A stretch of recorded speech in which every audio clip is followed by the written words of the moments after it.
Stell dir vor, du willst dir ein Vermögen aufbauen, vielleicht sogar reich werden. Ein wichtiger Faktor, der dabei über deinen Erfolg und deine Schnelligkeit entscheidet, ist deine Sparrate. Also der Anteil deiner Einnahmen, den du zum Sparen und Investieren benutzt und eben nicht ausgibst. Wenn du also finanziell vorwärts kommen willst, solltest du deine Sparrate erhöhen. Und genau daran habe ich die letzten Jahre auch gearbeitet. Deshalb will ich in diesem Video mal Bilanz ziehen und dir erklären, was ich gemacht habe, um meine eigene Sparrate zu erhöhen. Also lass uns mal anfangen. Vor etwa 6 Jahren lag meine Sparrate gefühlt bei 0%. Oder sagen wir mal zwischen 0 und 10%. Dann habe ich angefangen, mich intensiv mit meinen Finanzen zu beschäftigen und konnte meine Rate Stück für Stück steigern, bis auf etwa 40%. Aber dann folgten ein paar Power Moves, also große Entscheidungen, die teilweise nicht leicht waren, aber dafür einen wirklichen Unterschied machen. Und die haben meine Rate auf aktuell etwa 66% katapultiert.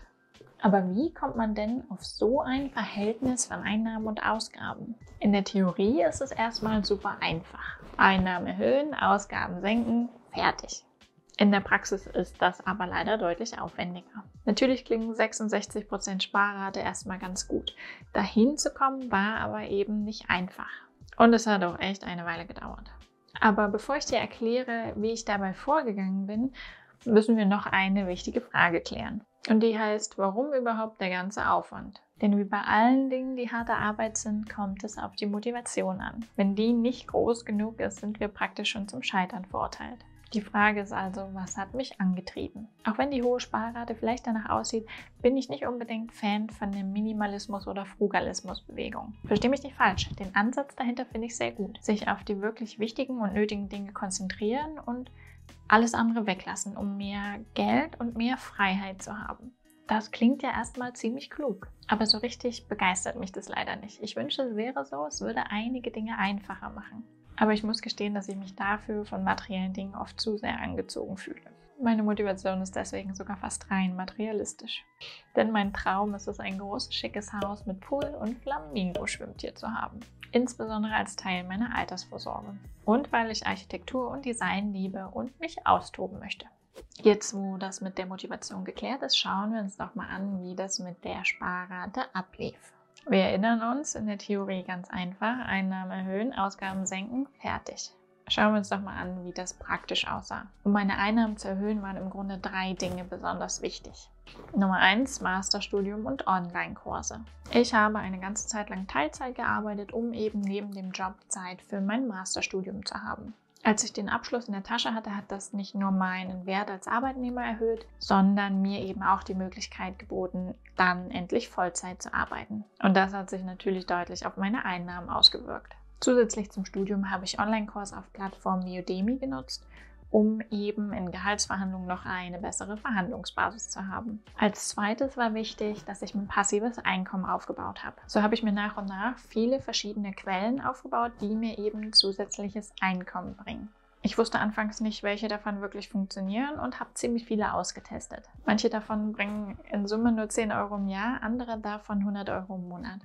So konnte ich mir im Moment etwa ein Zusatzeinkommen mit passiven Einnahmequellen von etwas über 300 Euro im Monat aufbauen. Zumindest wenn man sich den Jahresdurchschnitt anguckt. Ich habe dabei mit den leichteren Dingen wie Stockgrafiken oder Dividenden-ETFs angefangen und bin später dann zu den aufwendigeren Dingen übergegangen, wie eben beispielsweise Online-Kurse und E-Books. Und als drittes war wichtig, dass ich mein Geld für mich arbeiten lasse. Das heißt, ich lege mein Geld so an, dass es an Wert gewinnt und im Grunde noch mehr Einnahmen für mich bringt.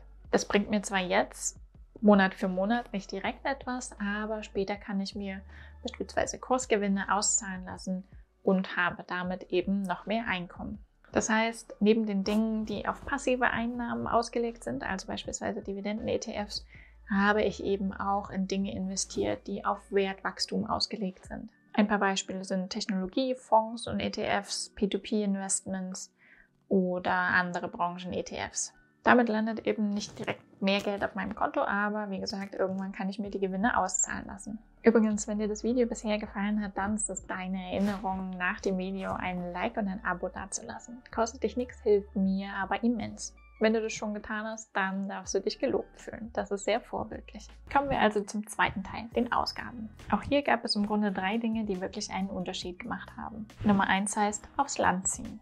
Der Traum vom eigenen Haus lässt mich seit einigen Jahren nicht los. Zwischendrin dachte ich allerdings, dass ich ihn mir nie erfüllen kann. Oder zumindest nicht in der Form, wie ich es mir eben erträumt hätte. Denn ich habe lange in Leipzig gewohnt und da sind gerade in den letzten Jahren Grundstücke und Häuser ziemlich teuer geworden. Noch nicht vergleichbar mit Metropolen wie München oder Berlin, aber trotzdem nicht unbedingt das beste Preis-Leistungs-Verhältnis. Das heißt, dort hätte ich mir das Ganze nicht leisten können oder zumindest nur mit sehr vielen Abstrichen. Der zweite Punkt, der wirklich wichtig war, heißt mietfrei wohnen. Um möglichst schnell viel Geld sparen zu können, haben wir eine kleine Landhaus-WG aufgemacht. Das heißt, wir schränken uns erstmal eine Weile räumlich ein, dafür können wir kostenlos in einem Haus wohnen, was meiner Familie gehört. Wir haben die obere Etage und meine Tante wohnt in der unteren. Das bedeutet für uns, wir haben nur etwa die Hälfte der Fläche zur Verfügung, wie wir es in unserer Stadtwohnung in Leipzig gewohnt waren. Aber es gibt zum Glück einen großen Dachboden, einen Keller und Außenabstellflächen. Und der dritte Punkt, der einen Unterschied gemacht hat, heißt Automatismen nutzen. Ein Großteil meines Geldes verschwindet von meinem Konto, bevor ich es überhaupt in die Finger kriegen kann. Das heißt, es wird direkt nach Gehaltseingang weggespart oder investiert. Nachdem ich jahrelang meine Ausgaben sehr akribisch kontrolliert habe, bin ich irgendwann zu der Methode übergegangen, um eben meine Ausgaben automatisch in Grenzen zu halten. Denn wenn eben kaum Geld auf dem Konto ist, kann ich es auch nicht ausgeben. Und die Automatismen-Methode verringert auf jeden Fall den Aufwand. Aber ein Hinweis, wenn man nur relativ wenig Geld zur Verfügung hat, würde ich auf jeden Fall trotzdem ein Haushaltsbuch empfehlen, denn das gibt noch mehr Kontrolle. Mit höheren Einnahmen und gesenkten Fixkosten entsteht eben ein Überschuss. Oder anders gesagt, auf einmal hat man eine Menge Pinke-Pinke. Jetzt geht es aber eben darum, diesen Überschuss nicht auszugeben. Man hat mehr Geld, also muss man nicht mehr unbedingt auf jeden Euro achten, richtig? Tja, genau an dem Punkt muss ich auch noch deutlich mehr an mir arbeiten. Manchmal geht es gut, manchmal muss ich aber auch noch disziplinierter sein, um eben wirklich möglichst viel von diesem Überschuss zu sparen.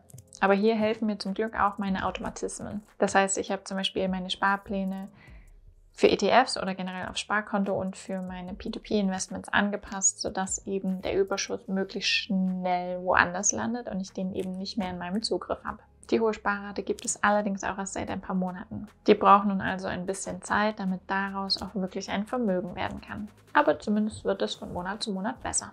Wenn dir das Video gefallen hat, dann lass auf jeden Fall ein Like da und auch ein Abo, damit du zukünftig keine Finanztipps mehr verpasst. Haben wir einen Deal? Sehr gut.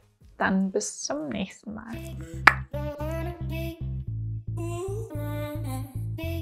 Beispielsweise, hallo Oma. Ja? Ja? Hier ist deine Oma.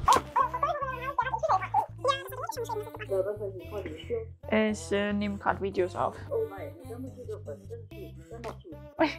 Okay, dann tschüssi.